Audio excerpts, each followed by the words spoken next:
de jus, de nectar, de cocktail, de fruits.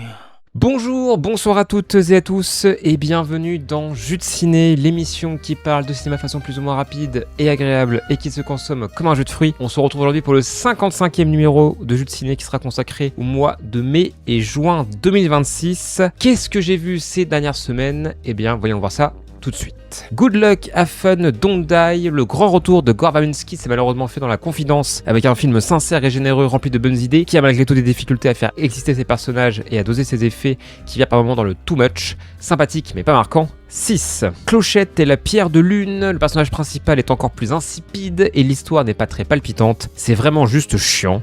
Les concessions de couple, c'est parfois un peu un calvaire. 4. La Dame de Shanghai, parfois un peu confus dans son scénario sans aucune raison. Le film vaut surtout pour sa mise en scène assez impressionnante pour l'époque, qui trouve son point culminant dans une sublime scène de miroir. Vraiment un bon moment qui certes accuse ses années, mais qui reste très intéressant à regarder aujourd'hui. 7. Die My Love, je comprends complètement qu'on puisse rejeter le film, c'est mal aimable à quasiment tous les niveaux. J'ai personnellement été assez embarqué grâce à quelques séquences saisissantes et un casting impliqué. C'est jamais loin de la lourdeur, mais je trouve que c'est assez équilibré malgré tout. 6. The World of Love, parfois un peu maladroit dans le traitement de son sujet et un peu long. Le film n'en reste pas moins assez intéressant grâce à son personnage principal trouble et ses quelques séquences marquantes, la scène du lavage auto notamment. Ça aurait pu être mieux, mais c'est déjà pas si mal. 6. Clochette et la fée pirate. Après un prologue prometteur qui laissait espérer des enjeux intéressants, le film enchaîne les clichés et les facilités de scénario stupides, toujours aussi peu inspiré en termes d'animation et globalement anecdotique. Sortez-moi de là. 4. Peter Pan. Le film accuse ses années, mais reste plutôt sympathique à regarder, même si les personnages manquent de développement. L'animation est de qualité, les chansons sont agréables, et l'univers est intriguant. Dommage que ce film ait engendré les films clochettes, finalement. 6. The Mandalorian est gros goût, incroyablement moyen, malgré un premier quart d'heure de qualité. Ce n'est jamais mauvais grâce à des personnages charismatiques et une chouette musique, mais c'était jamais vraiment bon non plus. La faute à un scénario trop peu consistant pour un film de 2 heures et des enjeux quasi inexistants à l'image de la série. Définitivement, la sauce de Star Wars au cinéma ne prend plus.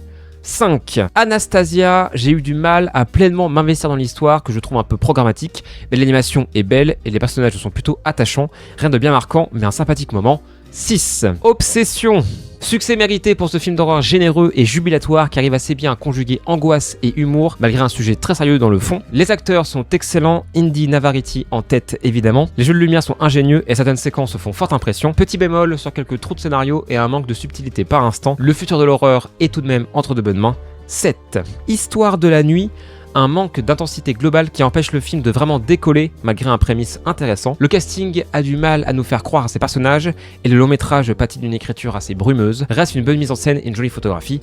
6. L'être aimé, j'avais peur d'un valeur sentimentale bis. Au final, le réalisateur espagnol accouche d'un film différent et tout aussi intéressant. Il y a des séquences très impressionnantes de maîtrise, l'introduction ou encore la scène du repas qui permettent au film d'être assez marquant, bien aidé par un solide casting et une mise en scène tout à fait satisfaisante. Petit bémol sur quelques rôles secondaires survolés et une esthétique un peu tape à l'œil par instant qui n'est pas justifiée à mon sens. Au global, un vrai bon film sans être le meilleur de son auteur. 7.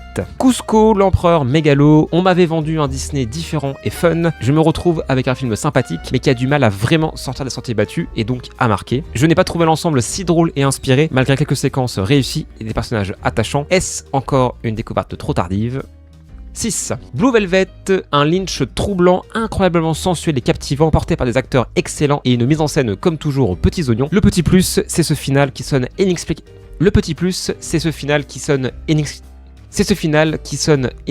Ah putain, pourquoi je m'embarque avec des mots compliqués? Le petit plus, c'est ce final qui sonne inexplicablement. Le petit plus, c'est ce final qui sonne inexplicablement faux et qui ajoute une ambiguïté bienvenue qui pouvait manquer à l'ensemble du long métrage.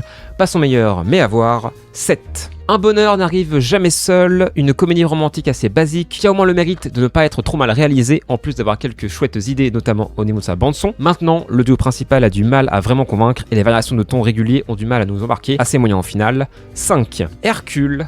Une réputation qui m'échappe complètement, je suis passé à côté comme rarement, les chansons sont assez insipides, l'histoire n'est pas vraiment intéressante, les personnages ne sont pas très attachants et l'animation au global est je trouve peu inspirée et attrayante. Heureusement que l'antagoniste principal est charismatique et qu'il a 2-3 moments sympathiques pour sauver l'ensemble du naufrage. 5. Colony. Après une très bonne première partie qui arrive à proposer de nouvelles idées dans ce genre déjà très codifié et établi, le film tombe hélas par la suite un peu dans la facilité et les ridicules pour un résultat assez mitigé mais globalement assez charmant dans sa forme et qui a le mérite d'avoir un rythme assez soutenu et d'être impitoyable avec ses personnages.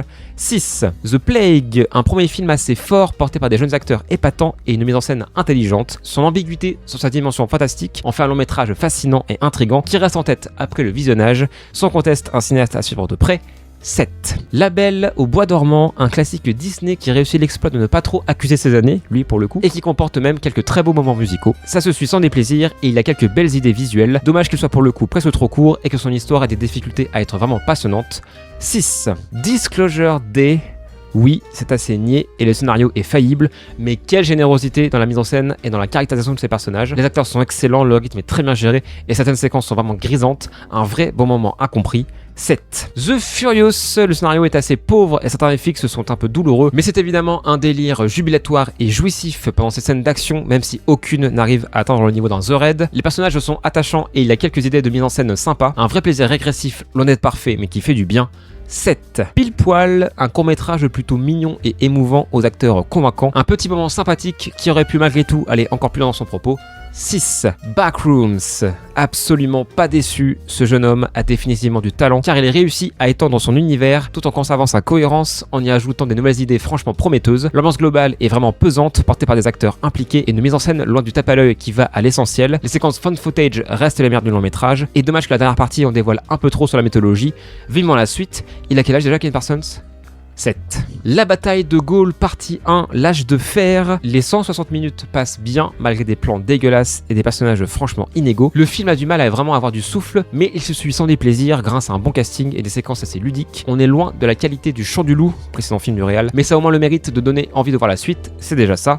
6. Et enfin, Le Vertige, encore une fois un peu mitigé malgré un concept absolument génial sur le papier, mais qui n'est jamais vraiment exploité à fond. L'humour fonctionne assez peu et le film ne décolle jamais vraiment, mais rien que pour l'idée et les pistes de réflexion, difficile de détester cette proposition. 6. Voilà pour ce jeu de ciné, j'espère qu'il vous aura plu et intéressé. On se retrouve la prochaine fois et surtout, n'oubliez pas,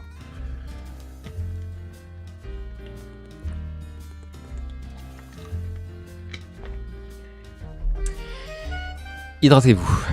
Il fait chaud, bordel. À la prochaine. Ciao.